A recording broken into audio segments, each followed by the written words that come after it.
Far above the ruined world, the last of humanity lived in a floating city called Misgun. Kanata and the others attended school in the Sky Wizard Division. One day, Chloe met with Freya to deliver documents regarding Fireteam E601, a squad made up of lower-class students. The first member was Rico. Chloe asked if Rico had issues with delusions, but Freya told her not to question it and simply read the documents. Rico ranked near the bottom of the Sky Wizard Division. People even labeled her class as Class F due to their poor performance. The general public considered someone like her a failure, but Rico believed herself to be a goddess hero destined to save the world. Chloe noted that Rico's 3 requests for resubmission had been rejected, with the comment that instead of apologizing for missing tasks, Rico should have apologized for not completing her homework.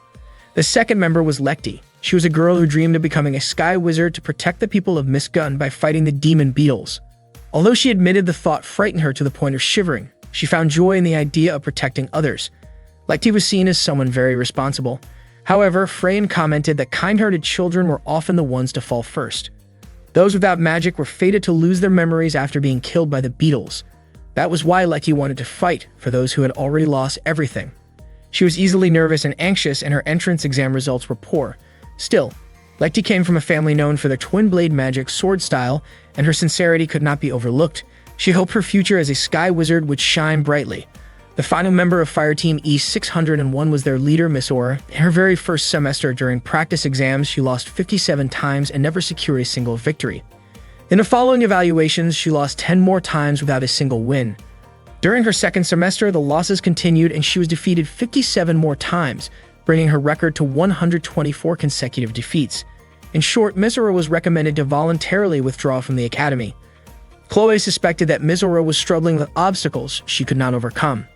Rico, Lekti, and Miss Aura were considered the weakest group in Fireteam history, earning Fireteam E601 the title of the worst.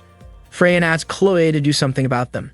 Chloe admitted that it seemed normal instructors were not able to help. Freya warned her that this was not just a request, but an order. As the head of the Sky Wizard Division, me and Chloe had no choice but to accept. Meanwhile, Lloyd spotted Kanata in the storage room and asked what he was doing. Kanata tossed a book toward Lloyd and explained that he was checking the warehouse inventory and comparing it with a supply list.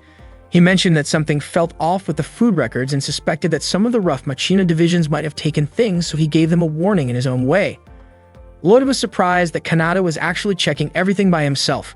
Kanata admitted it had taken him the entire night. Lloyd was shocked, since normally it would take 10 people 3 full days to get it done. Lloyd then told him that the leader of the Sky Wizard Division wanted to see him in the office during the lunch break. After that, Kanata hurried out of the storage room, hopped on the train, and got off at ground station. As he walked toward the office, he accidentally bumped into Miss Aura, who was rushing past him. Miss Aura scolded Kanata for not paying attention, and in the confusion, his hand pressed against her chest by mistake. Embarrassed, Miss Aura blushed and asked if Kanata was implying that she looked flat.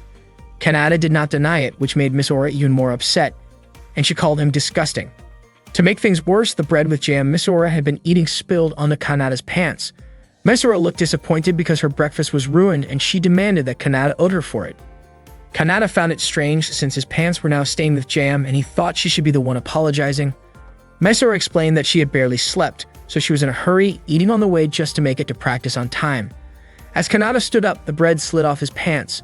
Miss Aura, still annoyed, shouted for help and told people that there was a creep nearby. But when she turned back, Kanata had already disappeared. At that moment, Kanata was busy trying to wash the jam off his pants, but the red stain looked hard to remove. He then noticed Rico smiling at her own reflection in the glass window of a nearby building. Curious, Kanata wondered what she was doing. Their eyes met, and with full confidence, Rico asked if her beauty had already mesmerized him. Kanata dismissed it as just another one of her eccentric habits. Rico teased him back, calling him a stalker, and Kanata replied that she was simply weird. Rico proudly claimed to be the reincarnation of a goddess, which explained her beauty.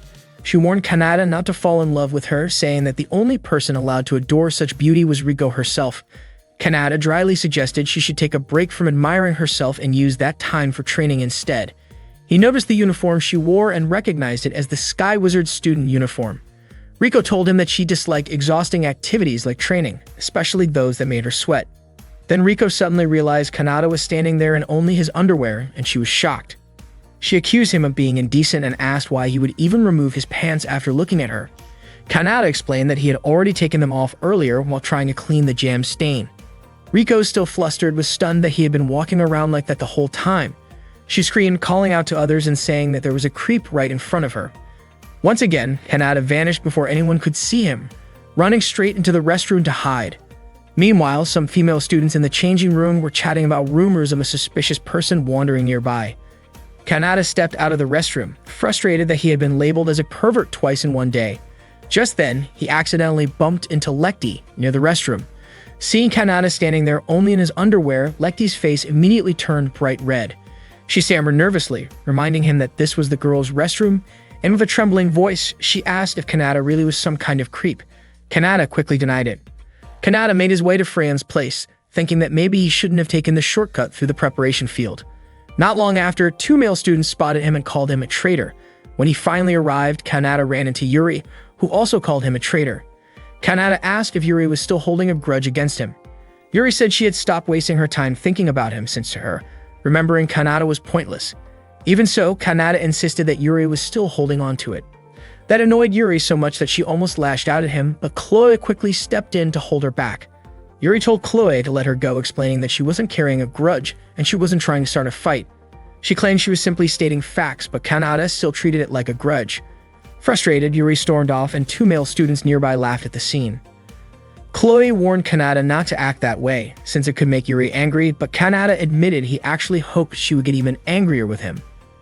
Chloe questioned why he would think like that. Kanata explained that Yuri had joined because she wanted to be with him, and he was sure she was still hurt. Since Yuri had never been good at controlling her emotions, maybe it was better if she let them out once in a while. That incident had happened more than 6 months ago. At the time, Yuri had been unconscious and never witnessed it herself, and Kanata had also been badly injured. He said that the only person who ever comes out of battle without a scratch is someone who doesn't have the skill to be there in the first place. Chloe admitted she felt responsible for what had happened, so she offered Kanata a good deal. Seeing Chloe smile as she said it, Kanata was convinced that it meant trouble. Chloe brushed off his suspicion, saying she trusted the leader of the Sky Wizard Division. Chloe then led Kanata to meet Freyan. Freyan called him a traitor who still dared to show his face. Kanata admitted he hadn't actually planned to come, but Chloe suddenly smacked him lightly to shut him up. Freyan explained she hadn't called Kanata there to lecture him. Instead, she wanted him to take responsibility and become the instructor for Fireteam E601. She told him to teach this struggling group so they could fulfill the school's mission of training Sky Wizards capable of pushing back the threat of the beetle-like demons. Kanata wondered why it had to be him, when there were plenty of others available. Chloe explained that everyone else was already assigned for the season, and besides, she personally wanted Kanata to do it. She said she knew how hard he worked behind the scenes, like helping out with logistics when nobody was watching. Kanata agreed to at least read the file, but when he looked at it, he was shocked to see how terrible Fireteam E601's results were. Meanwhile, the members of Fireteam E601 were having a discussion. Misora suggested they start training, but Riko refused, saying that a goddess like her didn't need practice. Misora scolded Riko, accusing her of going against her authority as the team leader. Just then, Lekti looked nervous as she tried to speak up. She said something had happened to her earlier that morning. At the same time, Kanata was walking through the school corridor. Other students who passed by recognized him. Everyone knew he was from the regular division, and most of them considered him a traitor. They wished he would just stay away from them. But to their surprise, Kanata casually asked them where the Fireteam E601 room was. The students mocked the group, calling them losers. Back with the team, Lekti admitted she had run into someone unsettling earlier that morning. Riko said the same thing had happened to her. And then Mizora added that she too had met a creepy person who had spilled bread and jam on his own pants, which she found disgusting and humiliating to even recall. Instead of solving the mystery, Riko and Mizora started arguing, and Lekti tried her best to calm them down. Not long after, Kanata entered their room. He introduced himself as the instructor of Fireteam E601, explaining that he was a second-year student in the regular Sky Wizard Division and that he was 17 years old. Mizora immediately recognized the name and labeled him a traitor. Riko said she had also heard about him, while Lekti was confused and asked if Mizora really knew him. Mizora confirmed it, calling Kanata both a well-known traitor and someone suspicious. Riko and Lekti agreed with her, convinced he was the same unsettling person they had all run into. The three of them instantly activated their weapons and pointed them at Kanata. Kanata stood there, baffled at why they were calling him that. For context, Miss Gun was a floating city dedicated to training Sky Wizards. It hovered about 3,000 meters above sea level, with a population of around 6,000 people.